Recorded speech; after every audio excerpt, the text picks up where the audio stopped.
Okay, so I am going to call this meeting of the city's advisory committee to order. It's a little bit after 10 o'clock. We are live streaming, which we'll have a recording on our website shortly, and we'll do some introductions shortly. But first, we're going to do a roll call. Michaela is standing in for our clerk today. We're going to do roll call by city name. So when your city's name is announced, if you just quickly say your name for the record, that would be great. So roll call, Michaela.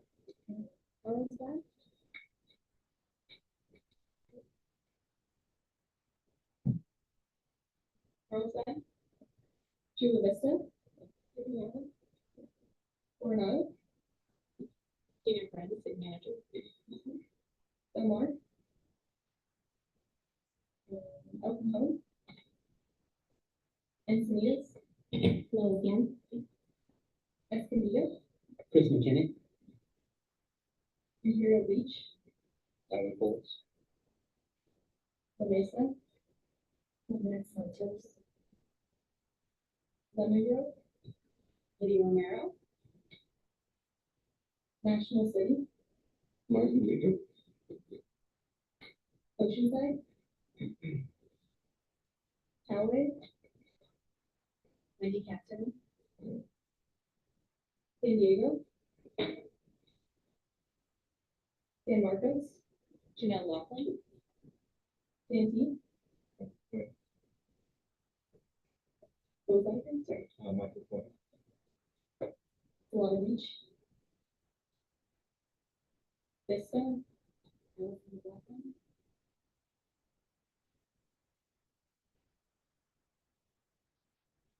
Okay. 12 members present and we have a quorum. Awesome. Very good. So I'm going to ask Chris McKinney if you'd be kind enough to lead us in the Pledge of Allegiance.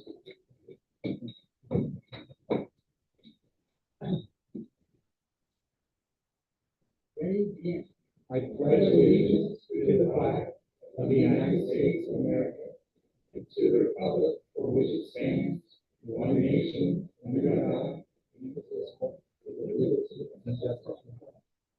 Thank you, sir. So, agenda review / LAFCO staff introduction. So, for those who are new to the process, well, first of all, thank you all for attending. I'm Keene Simons. I'm the executive officer at LAFCO. I'm joined by Priscilla Mumpower, assistant executive officer, Michaela Peters, analyst, and doing clerking duties today. Du New, our GIS and IT wizard. And then in the back, we have our LAFCO consultants, Chris Case and Adam Wilson. A few of our staff members are under the weather, but nevertheless, we have rallied and again, appreciate this. What has become an annual check-in with the city managers and their senior staff. The agenda itself is really focused in on giving you a review of some of the high priority projects that we're up to right now as part of this fiscal year. And then we're going to pivot a bit and talk about projects that we have slated for our next fiscal year work plan, plus our budget. All of you contribute to the budget, so certainly that will be of interest to your cities. And then we do have a policy discussion that I know your brethren in special districts have spent a lot of time discussing with us. We want to make sure that you are aware of this out-of-agency policy, at least the framework as we see it right now before it goes to the commission, and there will be an opportunity for you to provide some input before the final version gets presented. One part of the agenda review, because I'm sensitive to the idea that I want to make sure we get all of you out of the door by 11:15. I'm going to move the committee member reports to the back end right before we do open expression. And that way, we can just start off with our business. And let me ask one question. Is Alex or Holly online with us today? Okay, so we have no council present either. So when we do ask for any motions. I believe we can do simply by affirmative yes or no's and not roll call, because I don't think, unless we have a resolution, we need to do that. I feel like the group is agreeing with that approach. So good. But for the benefit of a quick introduction of everyone, again, not part of the committee reports, but just for the benefit that we all get to know one another just a little bit better. We've heard your name, but if you could just give us a little bit of background, how long you've been with your current city, and then where were you before? We're going to start off with our friend from CMP. So I'm a principal planner with the city. I've been there for about 10 years now. And prior to that, I was in El Centro and Phil Valley. So, We worked closely with Lafayette there. very good. Outstanding. Good morning, everyone. Once again, my name is Lola Young. I'm the assistant to the city manager at the city of Encinitas. I've been with the city of Encinitas for about 7 years in the city manager's office, the engineering department, and the fire and safety department. Previously, I was with the city of St. Louis. Morning, everyone. I'm Tina Friend, city manager of Coronado. I've been here 2.5 years. And before then, I was in Santa Cruz County for the prior about 16 years working for the city of Santa Cruz for the role of that and the city of South Carolina. Good morning, Martin Leader. I'm the assistant community development director. National City, I've been with the city for 20 years, and before that, I was an intern with the city of Del Mar, and before that, I was in college. Tyler Polk, city manager in Vero Beach, and city manager for a little over a year now. Before that, I was community development director and deputy city manager, but I've been with the city for about 21 years, so not many other places. Good morning. My name is Janelle Laughlin. I'm the Human Resources and Risk Director for the city of San Marcos. I'm here today as an alternate, tuning in for Michelle Bender, city manager.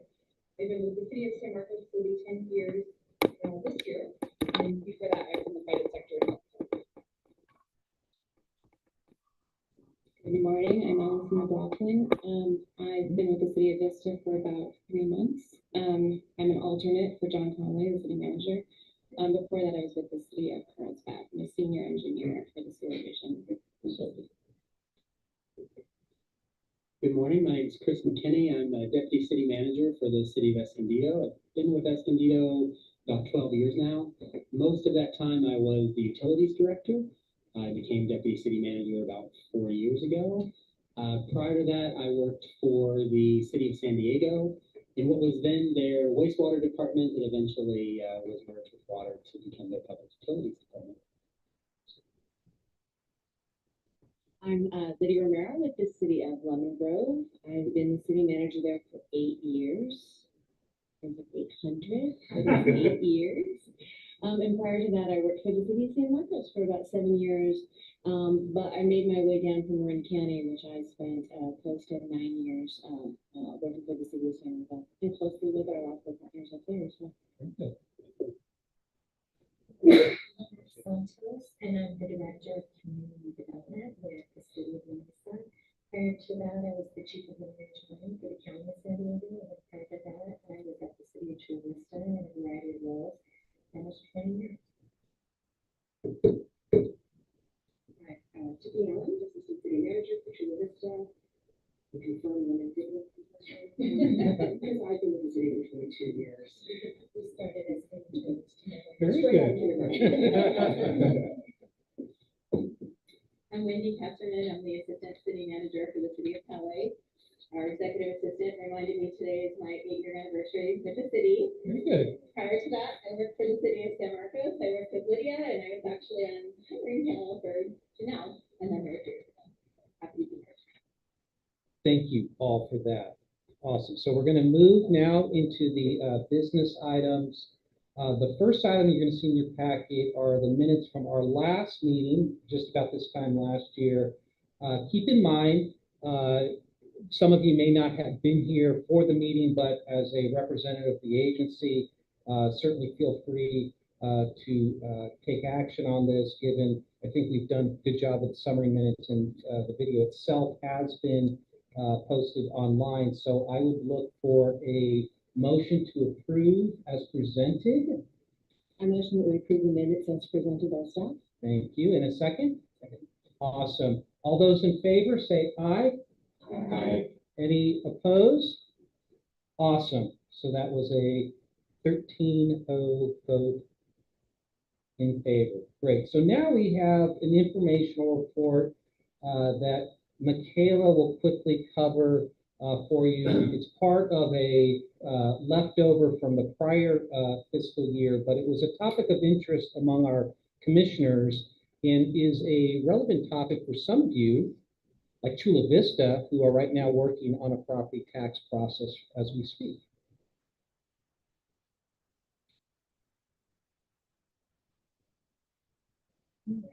Good morning, committee members. Michaela Peters, Analyst 1 for the record. Before the committee is one of our planned informational reports to provide a friendly check-in on a commission topic of interest that considerably ties into the foreground of our planning and regulatory duties to facilitate orderly growth. And this informational report checks in on the 1% property tax allocation and exchange processes in San Diego County and its relationship to LAFCO. There continues to be a noticeable increase in interest from both developers and local agencies on how the exchange process works when it comes to syncing up with jurisdictional changes. And there are probably a few reasons for this increased interest in the property tax exchange, but certainly at or near the top of the list is the swing we are seeing within the development community to redirect development away from the unincorporated areas and into the cities, which means, among other things, triggering property tax exchange negotiations under LAFCO statute. A very prominent and recent example of this redirection involves the Otay Village 13 project. So with this context in mind, the informational report before you is in brochure format and hopefully provides a user-friendly primer on all things involving the 1% property allocation and the decision-making process to make exchanges among the local agencies. This includes LAFCO's role to determine the property tax exchange in certain instances, like city incorporations and district formations, as well as the prescribed negotiation process among local agencies anytime other jurisdictional changes are proposed. Some key takeaways are summarized on the second fold of the brochure with a few of them shown up on the screen. And some of these include nearly 1/2 of the 1% in property tax revenue, or 47 cents of every dollar in San Diego County goes to local and school districts, local school and college districts. Most of the remaining 1% property tax revenue, or about 38 cents of every dollar, goes to the county of San Diego and its 18 cities, and special districts only get about 3 cents of every dollar. And while the 1% property tax applied to land and structures does not change, the allocation among local agencies does. This is because every jurisdictional change that comes to LAFCO is subject to a mandatory review and possible exchange. In fact, the commission cannot act on a proposal until the review and possible exchange is completed. As mentioned, LAFCO determines the exchange, if any, when creating a new city or special district. And all other jurisdictional changes are subject to a prescribed negotiation process. A couple of key distinctions within the negotiated tax exchange include the County Board of Supervisors is responsible for determining the tax exchange for special district annexations and detachments, with the qualifier that the Board of Supervisors must negotiate in good faith with the districts. The county and cities have equal standing in the negotiated tax exchange process and statute. Master tax exchanges are allowed, and several of them remain in play here in San Diego County from the early 1980s, with the qualifier that any local agency can request individual negotiations at any time.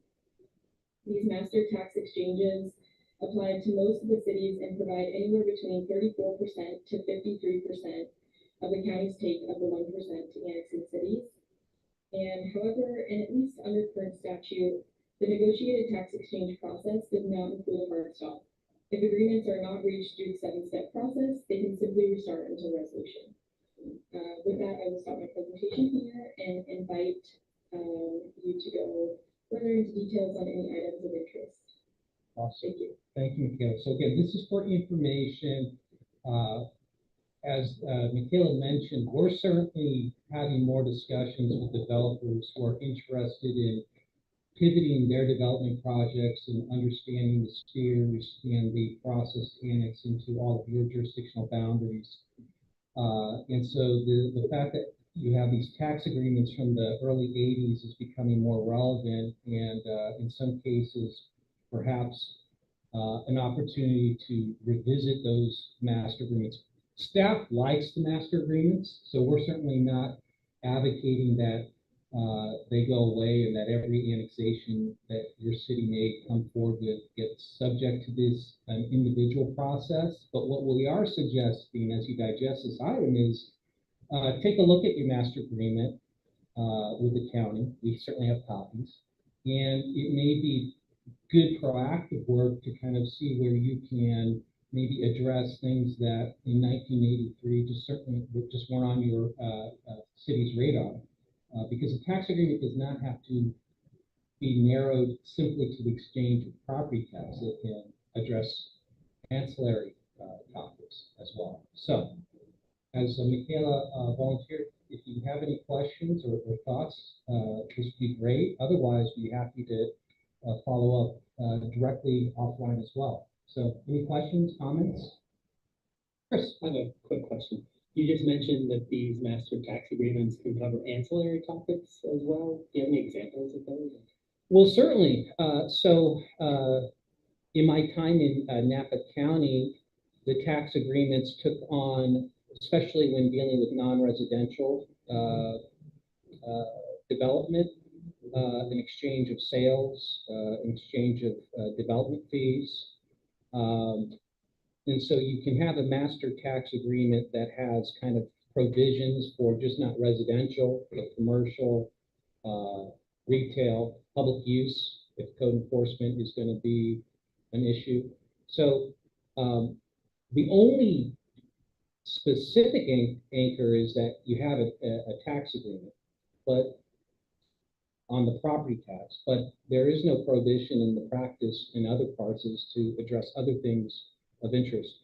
One of the topics, and whether Chula Vista in the county are going to go down this path, but we know that maybe there's some merit to exchanging REMA number assignments as part of the process. If the county is going to give up some land, notionally, maybe it makes sense that that annexing city agreed to some kind of proportional formula to say, we'll take on X% of your housing assignments over the next X period of time. So certainly an opportunity for all of you and your staffs to get creative because again, we are getting more calls, and having talked enough to the BIA and types like that, it seems like there's going to be some annexation proposals coming to a lot of the cities that maybe 10 years ago weren't going to be going to the city. They would have stayed with the county. So food for thought. Thank you. So Imperial Beach is one of the few cities that don't have these agreements. So when does this come into play in the negotiation process, and how often are these typically updated? Well, so at least history here suggests in San Diego, not very often, right? I think most of your agencies represented here are in the early 80s. The trigger for it to be formally reviewed is whenever we get a proposal at LAFCO, project manager writes a letter to the city manager and the county CAO and says, unless you tell us otherwise, we're going to apply a property tax, the master property tax exchange. But, you know, we give some period of time for you to tell us if you want to negotiate a separate agreement. If the city doesn't have a master agreement, well, then the letter changes to, we're going to process this proposal, but before we can notice a hearing, we have to wait for both sides to adopt a resolution saying that they agree to an exchange. As provided in the brochure, there's a 7-step process if to help inform that negotiation, but at the end of it, legislature has seen fit not to make the arbitration binding. So I think on a supermajority vote of either the council or the board of supervisors, they can simply say, we disagree with the arbitrator's decision, and that restarts the whole process. So, with that invitation to contact LAFCO for one-on-ones about your exchange process, which we'd be happy to do. Again, it's an interest of our commissioners to make sure that the cities and districts are aware of the process and opportunities to refine it as you see fit. We'll move on, and thank you, Michaela, to our next item, which is a check-in on a couple of high priority tasks set for this current fiscal year. And we're going to ask first Chris Kate to give the committee a heads up on what we're doing with our service review on the County Water Authority, and then next Adam Wilson on our review of healthcare district. So with that, Chris. Thank you, Katie. Good morning, committee members. Chris Tate, LAFCO consultant. So my update follows the decision by the commission to move forward with detachments and those hearings. On September 7th of last year, letters were sent to all of the 24 water authority member agencies, stating that LAFCO is in the process of conducting a municipal service review of wholesale water agencies, including CWA and the Metropolitan Water District. The letter further states that LAFCO would like to solicit feedback regarding the issues stakeholders believe should be included within the scope of work of the MSR of CWA specifically. This included an offer to make a presentation before each member agency's governing board. Between September 20th and October 18th, staff made presentations to 6 agencies and 1 presentation to the Council of Water Utilities, and we also received written feedback from 3 agencies. Separately, staff also traveled to Los Angeles to provide comments to the MWE Board of Directors, in which we also discussed the elements of the MSR and sought feedback on potential topics for inclusion. Based on the feedback that we have received, the following topics were consistently presented by the agencies and or their governing board members. The first is the need to change the voting structure. Second, a review of rate structure and the need to shift revenue recovery to fixed costs. Third, a review of take-or-pay contracts and potential alternative uses. Fourth, a review of operational facilities and their respective future needs. And lastly, ensuring alignment of future water demand projections. These topics were merely a summary of the feedback that was received, and other topics were raised that could potentially be topics that merit review during the development of the MSR. In that vein, we have established a working group of 11 member agency general managers, including the County Water Authority, to assist in providing feedback on various elements of the MSR. We held our first meeting this week, where we discussed the feedback received, reviewed potential topics that may be included in the scope of work for the MSR, and discuss the expectations of the working group. Our hope is to hold a total of approximately 5 meetings over the coming months to assist in developing additional information pertaining to these items and potential inclusion of them. During this outreach act, we've also been developing the financial analysis sections for both CWA and MWD. Additionally, we've engaged with Dr. Michael Hanneman to assist in the development of the MSR. Staff has met with Dr. Hanneman numerous times, and we are in the process of finalizing the scope of work. Originally, our hope was to provide an administrative draft by the end of the fiscal year, but after reviewing the scope of work with Dr. Hanneman, we've expanded our review period from 10 years to 15 years, and therefore the review and analysis will add additional time to our review. We will attempt to work expeditiously as this MSR is a top priority of the commission. That concludes my presentation. There were questions whenever. Yeah, so questions from the group? Chris? You mentioned one of the changes under consideration is a change to the voting structure of the CWA board. It may be too early. If it is, that's fine, but do you have any idea of what proposals you might be considering for changing that? Not in regards to the actual proposal. We're still having conversations regarding why that we need it, and the argument that was brought forward is that as we see roll off with the agency developing a lot of services, a lot of folks where the costs associated that we pass on to those member agencies, smaller regulators who don't have the ability to have their own resources. We still have those larger agencies that pay larger way dictate cost elements.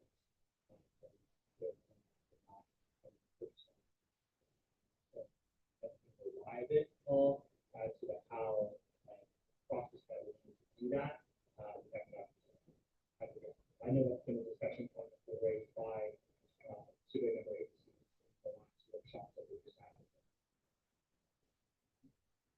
You mentioned that it was gonna take longer to do this review. What was the original timeframe and what's gonna be the new timeframe? Our hope was to have a administrative draft, again, the first public draft where we would have conversations with CWA by the end of the fiscal year, given us the commission. In talking with Dr. Hanneman, and trying to have a broader picture and try to cover some of the topics that were raised by all of them as well. We've extended the review period by 5 years, which takes us some time to do the analysis on that. Having more in-depth discussions on some of the topics like rate structures, looking at USA, paper-based contracts, potential profit for the state of our project as well. So these are pretty neat topics that have an impact on CWA and to it. So we haven't developed a final timeline yet. So we're still working on kind of what that scope looks like. Refresh my memory, I know we had a municipal service review done on Poway a couple of years ago. There were some observations and findings that we didn't necessarily agree with. When the MSR is done for the water authority, there'll be findings and I assume recommendations, but there's not anything that's finding that we would need to have. And so recommendations, and I will say throughout this process, we are inclusive of having the water authority present for me. They are a part of the group as well too, and providing feedback on scope and whatnot. But yes, the recommendations would go before then they would have student comments on the draft that presented with their comments within the commission for them.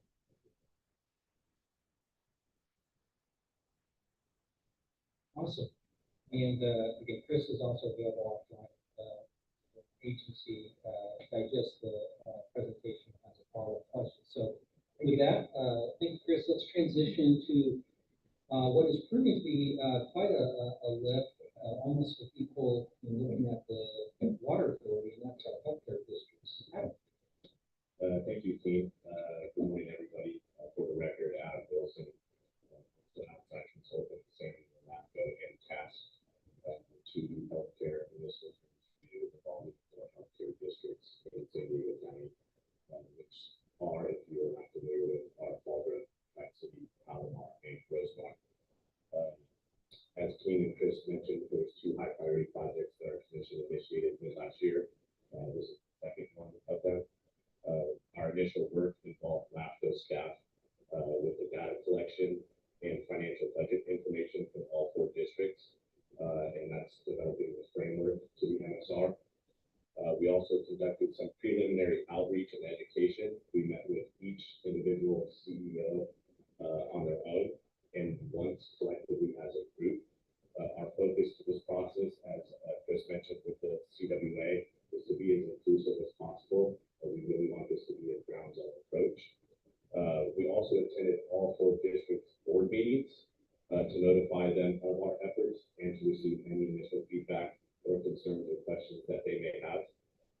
We've also met with individual stakeholders, county officials, hospital association, and any other interested parties that would have any interest to the process. And as of recently, we've been communicating and have had discussions with 2 potential healthcare consultants. As we know, this will be a heavy lift. As good as we are as a staff, we are not the experts in the healthcare world, so we will need to bring somebody on to help deliver the nuances and the complexities of the healthcare system. And so with that, LAFCO staff is working on developing a scope of work to that consultant process, and which includes a professional service agreement, which we're hopeful will be executed in the next couple of weeks. We're also working on a course of action for the healthcare MSR. At this point in time, we have a thinking to maybe take a phase 1 and phase 2 approach, realizing the complexities of the healthcare system, with phase 1 being a macro level type of report to identify key issues and key things, key themes, and then transitioning into a phase 2 that would take a little deeper dive into these issues. And so with ending, I'd like to just reemphasize LAFCO's message here. There's a lot of people out there, stakeholders included, that seem to have a great misunderstanding of what LAFCO is, what our role is, why we do what we do, the importance of what we do. And I want to just emphasize, we're not out here to do these audits, which some people kind of classify these as. These are really working documents that we can work together, partner with, and identify key themes and issues that can help invoke change to these communities and improve upon the programs and services that these districts are providing. So with that, I would elicit any feedback from you. And Madam Chair, I forgot your name from San Marcos, but perhaps maybe we can stay in touch with your healthcare background and obviously with your connection to San Marcos. But I know it may not touch on everybody, but with the cities involved, with especially the 2 or 3 North County districts, if you have any feedback on how that impacts your city, whether it's through resources, whether it's through fire and EMS, we would love to entertain any information that you could share with us. So that concludes my report, and obviously here for any questions to answer. Awesome. So thank you, Adam. Just to double down on this idea that, okay, you have 4 healthcare districts in San Diego. I don't know how many of the 18 cities are covered under the 4 districts, but whether you are or are not, one of the things we really would like to do in partnering with our cities is eventually, maybe it's part 1 or maybe part 2, develop a stakeholder feedback where maybe someone from your city, whether they're a staff, elected official, or just someone in the community who interfaces with the clinics. The clinics are a key kind of conduit for us. As we learned, we had an issue about a year and a half ago between Palomar and Tri-City, and clinics trying to find the right funding partner to deliver labor and OBGYN services. And so keep in mind, if you know of a good kind of connector of dots in your city's community where they're interfacing both with the city as a government, but also have familiarity with the clinics and their increasing footprint in providing essential healthcare services, especially to those populations that don't typically have the insurance and show up at Kaiser or whatnot, please let Adam know, because we really do want to address this as holistically as possible. And so this goes back to a comment from Wendy. So the one distinction that is in play when we do a service review of cities versus special districts. So with Power, and with as Oceanside right now, the service review basically is a telegraphing tool, and we offer up thoughts. And unless you come to us with a boundary change thereafter, probably don't have a direct means to kind of elicit a follow-up action on our recommendations. It's different with the special districts. So LAFCO does have the ability to initiate our own proposals when it comes to special districts. So if we go through this process that Adam is leading and conclude that we need to reconfigure these healthcare districts' boundaries or consolidate some of them, maybe make one big healthcare district or create zones within the healthcare districts for particular community-oriented services, LAFCO does have the power to call the question. We still are subject to protest proceedings and all of that, but we can push the question ultimately to the voters. So that kind of ties back to this idea that if you have a connector in the community who's familiar with the layout of community clinics and could be of service, please let Adam know, because we'd like to follow up. So with that, we're making good ground here. So let's go to what we have on our mind for next year and what we would love to see from all of your checkbooks as we start talking about the LAFCO budget for 24, 25, and ask you so to cover this out.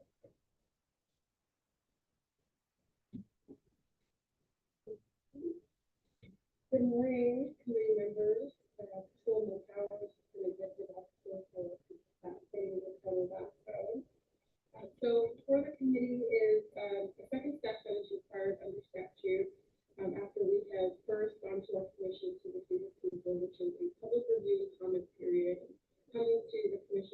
committees, today, the Cities Advisory Committee, to request, feedback or any formal recommendations you may want to, for us to forward over to the commission. So with that, we have a proposed draft, work plan as well as budget as the game plan, fiscal year 2024-2025. And the proposed work plan before you would direct LAFCO resources. The proposed budget before you would fund the directed resources. As I mentioned, the commission did approve these documents at our March meeting, and we're now conducting the formal public review and comment period. So with this in mind, I'd like to detail both and beginning with the work plan. So we are, it largely represents the status quo and continuing the commission's productivity in tackling LAFCO's duties and interests and all the mechanics that are involved. This includes continuing to identify 30 special projects that are in priority order and capturing both existing as well as new activities, and these are reflected on the next two slides beginning with this one. So this first slide highlights 10 projects that we suggest are the highest priorities and include several existing and otherwise big list projects that by design are going to take more than a year to complete. And that includes the 2 municipal service reviews that you just heard about from both Adam and Chris.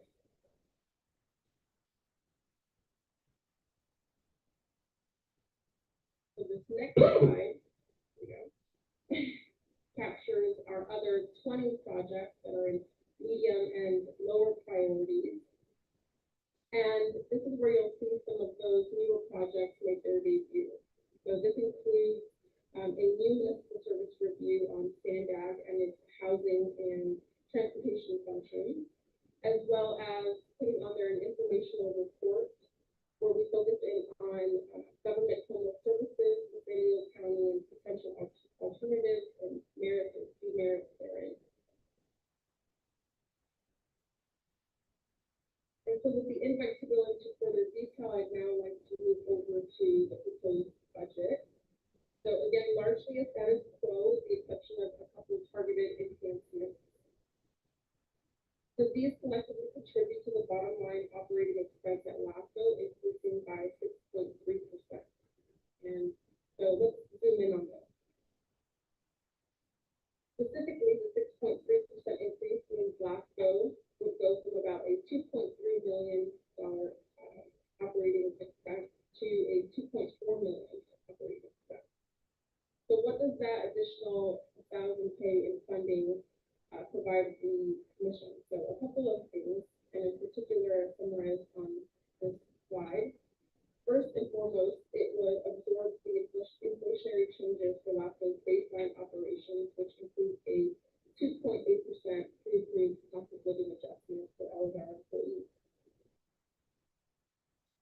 It would also provide additional money for the additional consultant usage as we advance our municipal service review program. As you heard, we will need that for our municipal water service provider, MSR, as well as healthcare, MSR, and bringing in those experts for sure. Third, it would also help fund an exciting partnership with the Assura Group, and this would help us have a customized and innovative project management system at LAFCO so that we're all able to track the progress of any project in real time. So with this said, we are sensitive of the increase in our operating costs, especially as other agencies are looking to reduce their costs. So we have been careful to do our best in cutting where we can. And this would include reducing our budgeted staffing levels from 9 to 8, and doing so eliminating the vacant executive assistant position. And this will help steady an increase in labor costs and get us as close to the 5.8% inflation benchmark for state and counties. Nevertheless, we would like to add that position back in the near term and in line with making more progress on our MSRs with less for outside people. Staff, as I mentioned, intends on returning with these 2 policy or documents to the commission in May. But first, we seek your discussion and any feedback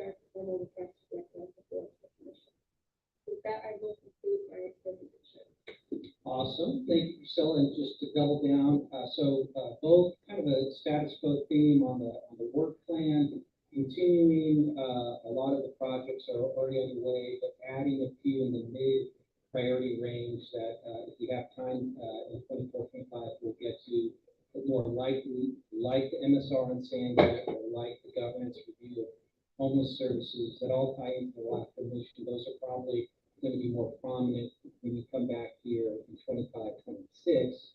And then on the budget, again, we really were trying to get as close to, if not under, the CPI for the region, which as Priscilla mentioned, at least as of February, the annual rate was 5.8. So we really tried to get as close to that number as possible. But we ended up at 6.3%. And for us, that means about $140,000. So this is an opportunity to provide any feedback as you see fit. It's also agendized should the committee feel it wants to make a formal recommendation for our commission to consider when they take this up in May. That's certainly an opportunity. So, questions? Yes. Thank you. I just have to commend you on a really beautiful graphical layout. I have to say, I was impressed 2 years in a row, so thank you for that. I had a question on medium priority number 16, staffing of the city advisory committee, and that's fast. So I'm just wondering what that's about. So, yes, 16 and 17, or 15 and 16 are staffing both city advisory committee and our special districts advisory committee. This is essentially goes into the setup of, for the cities, we generally just meet once a year. Now, further down in our bullpen listing, there's actually about 20 other projects that are not in our top 30. We had another city advisory committee project involving our bylaws. By my eye test, I don't think many of you were born when these bylaws were actually created in the late 60s, early 70s. So that's something that is not part of the staffing, but is probably something that we behind the scenes are looking at. And I guess just because you brought this up, we resurrected the city's advisory committee about 3 or 4 years ago before it had gone dormant.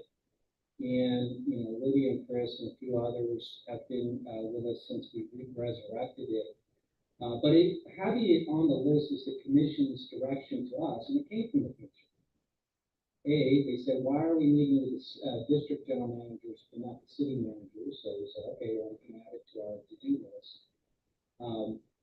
But it leads to a question I have for all of you, which is, are you good with a meeting once a year? Or, you know, I think maybe the first year or two we do meet twice. We certainly have a big project, like when we have with the water authority, we can come back to. But I guess right now our expectations of staffing is to do a one meeting a year.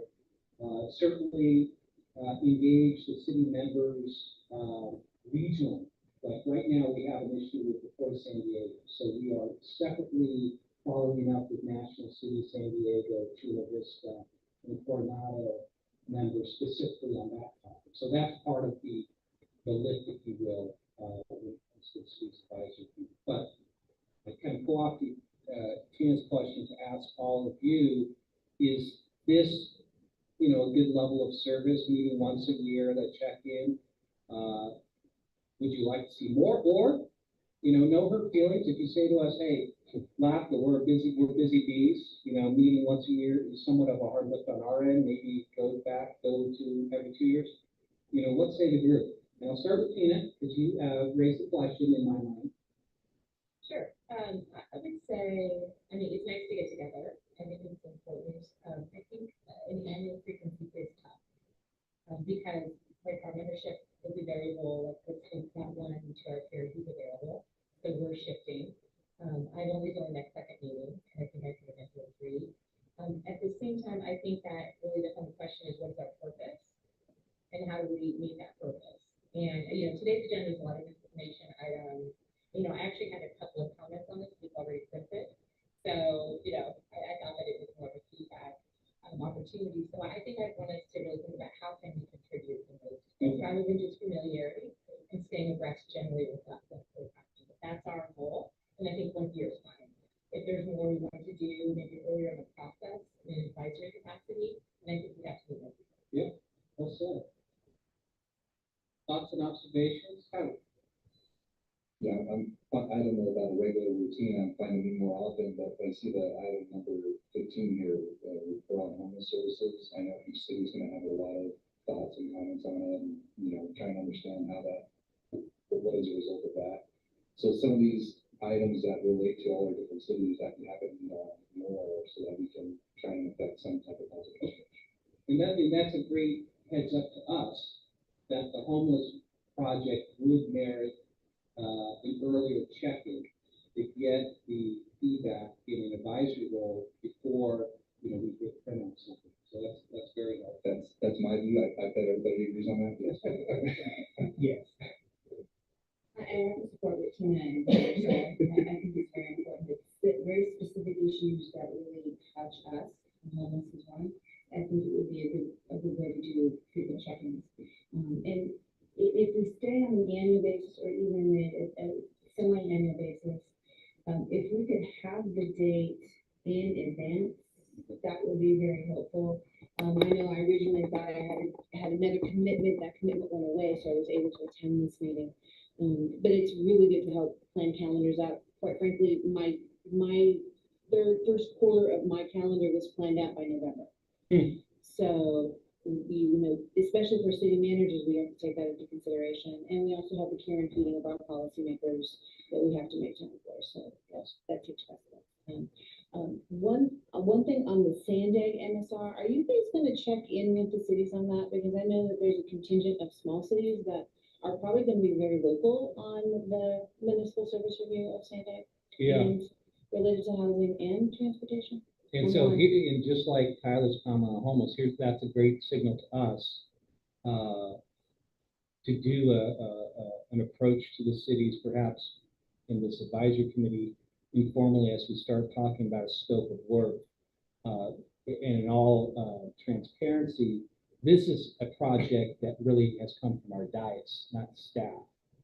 So it is, we're actually right now, just for the benefit of flagging something, in part of our work plan right now, we're doing a kind of a soft white paper on the trifecta of regional governance between LAFCO's growth policies, Sandag's core growth policies, and then county BMT. And we have Bill Fulton, who used to be the planning director for San Diego, spearheading that.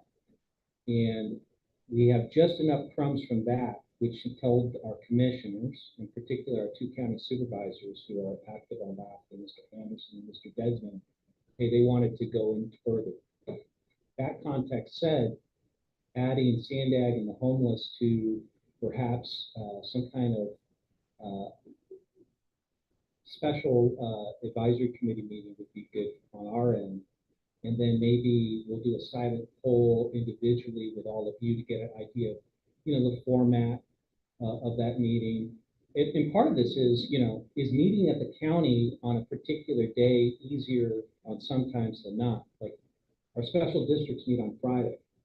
Well, we know that a lot of people take Fridays off, but that's the day they preferred. So everything is amendable to our commission's direction to meet with all of you. And if we could figure out some specialized meetings on these projects, that would be great. And frankly, give us more cover, which is great. It's gone back and forth between me and our city manager participating, but I think we'd be good to come together and not really get much participation from us. Okay, fair enough. Definitely there's some work to be done. Happy to come to some more meetings. Okay. Again. And just one thought on 15, I think that's going to be a very interesting process. And recognizing we don't have oversight on the regional task force, I just want to throw there that I think that's a really important part of the conversation. So however that is kind of threaded into the announcement. Awesome. Very good. So with that, and just for the benefit of context, the 15, the homeless governance look was based on conversations with our new chair, which is Stephen Whitburn, who has his own, efforts in San Diego, and I think it's informed him of maybe there's an opportunity to kind of create a regional governance solution. And in this case, I think Laughter would just simply be throwing up some, hopefully some measured thoughts, and if they take, great. If not, well then, we will move on. So with that, thank you all for your, oh, yes, sir. I just, if you could just elaborate on how you approach prioritizing the MSRs. Are they just on a regular schedule? So outstanding question, kind of came up at our last meeting. We actually spent quite a bit of time deciding what would be one and what would be two. But nevertheless, so staff does its best to offer up the scaling of 1 through 30, which is certainly informed by, how much a topic gets brought up on the dais. Really, if we put you in the top 10, there's really no difference per se between what's number 9 and number 1 in that, and this is kind of behind the scenes stuff, but we have an assignment within our fund balance that allows staff to fit in and cover more consultant costs if something's in our top 10 without going to the commission. So there's a better chance that something in the top 10 gets done faster, certainly. Typically, and Priscilla made this comment, the things that are, items 11 through 20 are likely to get started.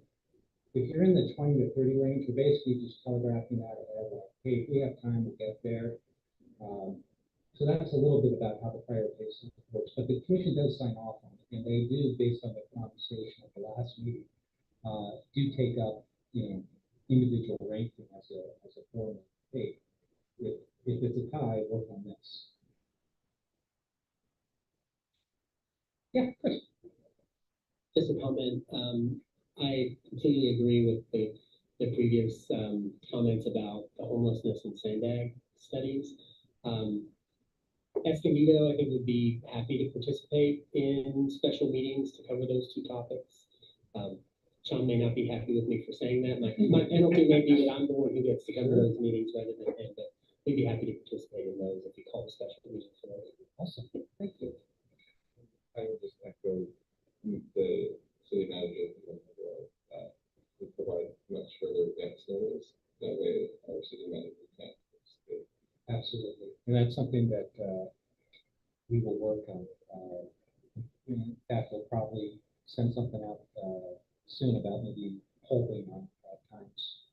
At least get our March 25 meeting set, and then perhaps having some discussion about, maybe meeting later this calendar year to talk about the homeless and the Sandag project before it gets too far into the week. So thank you, committee. So moving on, and we've got you for another 20 minutes, so we should have plenty of time. I'm going to ask Michaela to take on this presentation on behalf of the Under the Weather Carol Errol Neiman. This is a deceptively critical discussion for Laughter. In particular, as Michaela will point out, with a lot of our special districts, because unlike, as we just heard with property taxes, annexing lands doesn't get them all that much property tax, so they're a little more fast to agree to contracts, out of agency contracts, because it might be even more beneficial, whereas the city might not be utilizing out of agency service contracts as much, but nevertheless, this all impacts all of you. So Michaela, if you offer up kind of the broad strokes of this, and then me and Priscilla can offer up some details in the Q&A. Hello again, Michaela Peters Anslin on behalf of staff. So before you today is a draft policy to provide formal guidance to LAFCO and its existing tax and statute, specifically Government Code Section 56133, to oversee the provision of services outside jurisdictional boundaries. Staff brought forward an initial draft policy offering on this item to the Commission for discussion in November 2022. We then circulated a notice to all of our local agencies on the initial draft, offering welcoming comments with responses coming in from several special districts. Accordingly, we ended up spending quite a bit of time in 2023 working with the Special Districts Advisory Committee on addressing their members' thoughts and in some cases concerns, before reaching a consensus on a refined draft policy that is now before all of you. That being said, we hope to bring That being said, we hope to bring the draft policy to the commission for formal action with your feedback as early as May. Now, as for the specifics, the draft policy seeks to establish formal standards and procedures in carrying out LAFCO's existing tasks under 56133, which requires LAFCO to oversee cities and special districts who look to provide new or extended services beyond their jurisdictional boundaries by way of contracts or agreements involving everything outside of fire protection, which is subject to a different statute. The presentation comes to the committee by way of our adopted work plan and has been given a high priority status due to the increasing volume of out-of-agency service activities that we're seeing in San Diego County, whether in the form of a formal approval request or a result of illumination through the municipal service reviews. We see this happening with the considerable out-of-agency services being fulfilled by the resource conservation districts, which came to light in the MSR, as well as recent events with Palomar and Tri-City Healthcare District.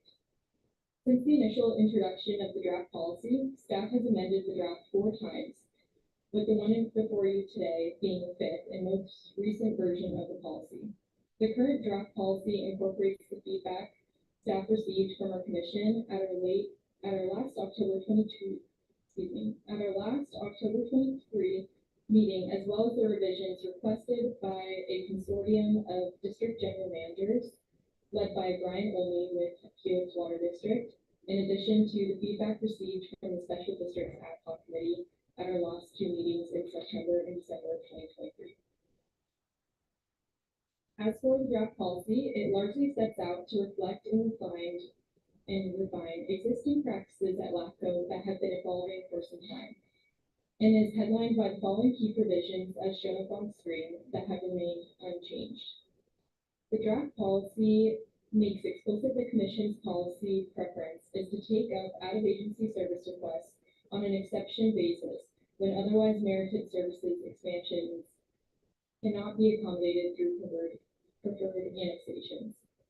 The draft policy establishes local definitions on what constitutes new and extended services, and the draft policy provides a no-cost process for local agencies to work with LAFCO in determining exemption eligibility.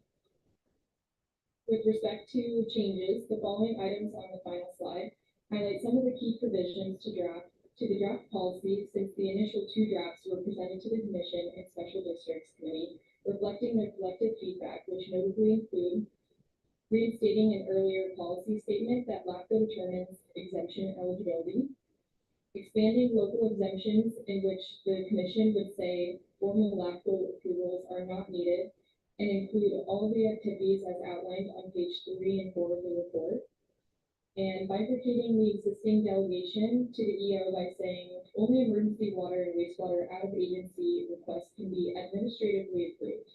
All other emergency requests, like the one Palomar recently presented, would go to the Commission. For those who find the comparison helpful, staff has also produced a track change version of the update relative to the last draft from September and December 2023, which has been provided to you as attachment 1.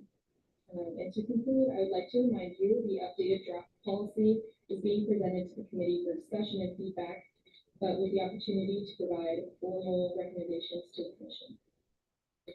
Awesome. Is there anything to add? Awesome. So, just a little added context.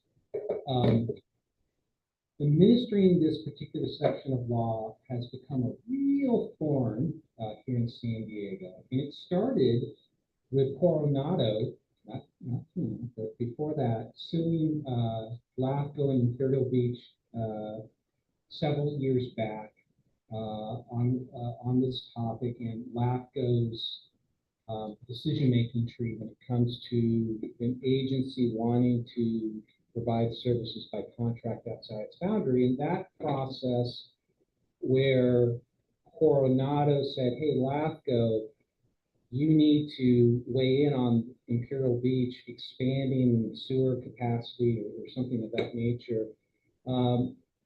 If that same topic came up today, we would say, we're covered. We have now a policy that says, among other things, that LAFCO does make the explicit call on when an exemption, right? There's these exemptions in the legislature has provided when these exemptions apply. And that was part of the friction back in the day. I believe Coronado said, hey, LAFCO, the exemption doesn't apply.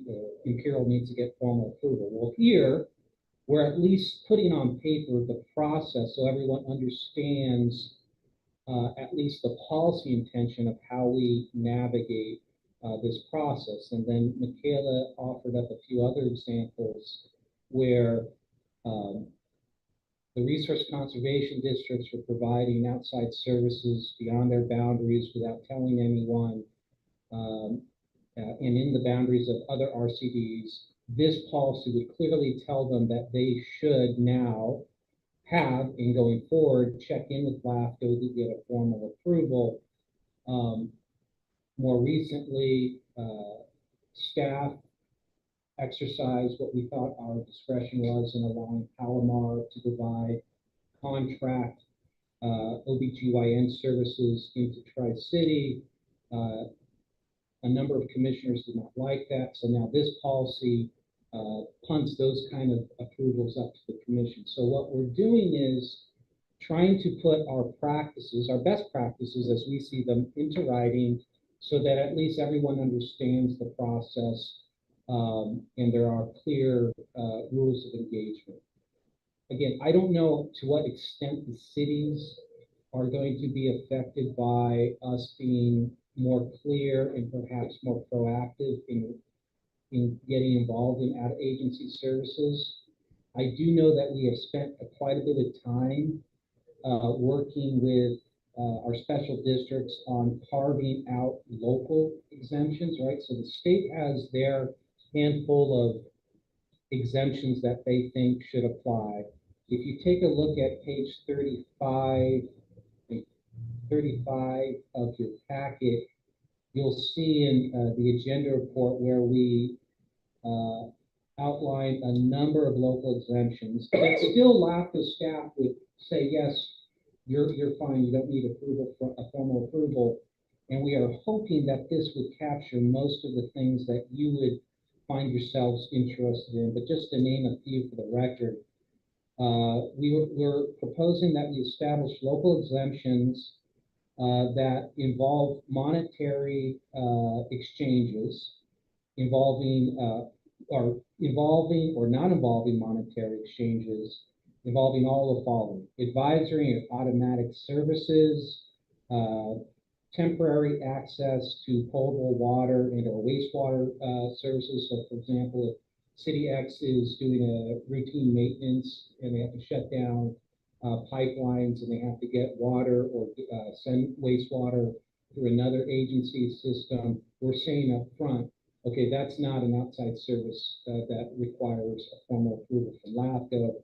And then all sorts of kind of what we believe and have learned are somewhat common back office activities, like contracting with one another for vehicle abatement, accounting, billing, payroll, animal care and control, building and code enforcement, and the list keeps going on again on page 35. So again, we have done our best to carve out what we assume is a lot of volume that you may be involved in. So we're really just focusing in on the growth inducing services for new development as being our interest, which we think is consistent with the legislature. That said, we're going to the commission, hopefully, if not in May, then in June, but we'd love to take any input from the City Advisory Committee, whether as a whole or as individual members, whether it's today or perhaps as you think about it, I'm going to drive home and say, you know, I have this thought to offer. So what say the committee? Any questions, observations? And we will assume the silence means you're good, which is good with us. Tyler. So on these lists of exemptions, we were just talking about homeless strategies and things along those lines. Would homeless services be included in these exemptions? Ooh, good question. Good question, Tyler. I don't think so. But let me make this clarification. What the exemption language means is when you don't need to come for LAFCO approval. So in this case, if you were to get involved in wanting to contract, Imperial wants to contract and become the homeless service provider for Coronado or for whoever, all this means is you would just have to get a formal approval from LAFCO, and the approval process itself is not really a big lift on certain topics like that. And then separately, as I say that, the state exemption would probably apply, which is contracts between two or more public agencies where the contracting agency can already provide the service. So in this case, and I'm coming full circle, the state exemption would apply because presumably Coronado already provides some form of homeless services. They're just simply choosing to not do it directly and instead contract with Imperial. So in that case, we would simply say the state exemption applies. So I could have said that more efficiently, but you caught me off guard. Good for you. All right. Any other questions? Wendy, I feel you're thinking. I think in addition to the advanced dates for the meeting, getting the full agenda packet so they're a little more advanced notice will help too if you're looking for feedback from us. Sure. Especially I think at the city manager level, they're not going to review it with a day's notice. So I think if we can get them with no notice, we'll probably be able to get them started. Good point. Good point. Just kind of tying this into another item that you're looking at with the port. Yeah. So knowing that we have our various municipal services agreements with the port, would that then start be subject to policy if things continue down the path of taking in this role of the port, and like thought about that at all? Well, because the port, and just as a background, so LAFCO at its last meeting took action, unanimous, to assert oversight, our limited oversight over the San Diego port.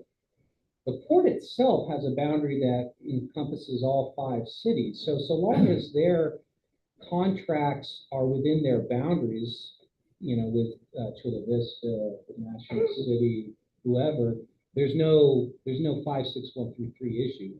What would happen is if the port all of a sudden pivots and says to Poway, hey, we've got extra harbor police, you need some extra police protection, what say you? Then you would talk to LAFCO and you'd probably come to the agreement that, well, it's covered under the state exemption because presumably it's a like-for-like switch of a service that Poway already provides, or vice versa. But this is a lot of LAFCOs don't deal with 56133 because it's just not a topic. But here, as we have learned, especially with the districts, it is a more common issue. What we again have tried to do is add to the state exemption list the things that we think would notionally apply here on some frequent level that really doesn't have anything to do with our interest, which is this growth inducing?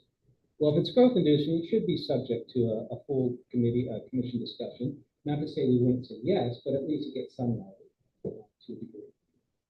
So, with the good comment that, as we go forward in these advisory committees to give our reports out in far more advanced time noted.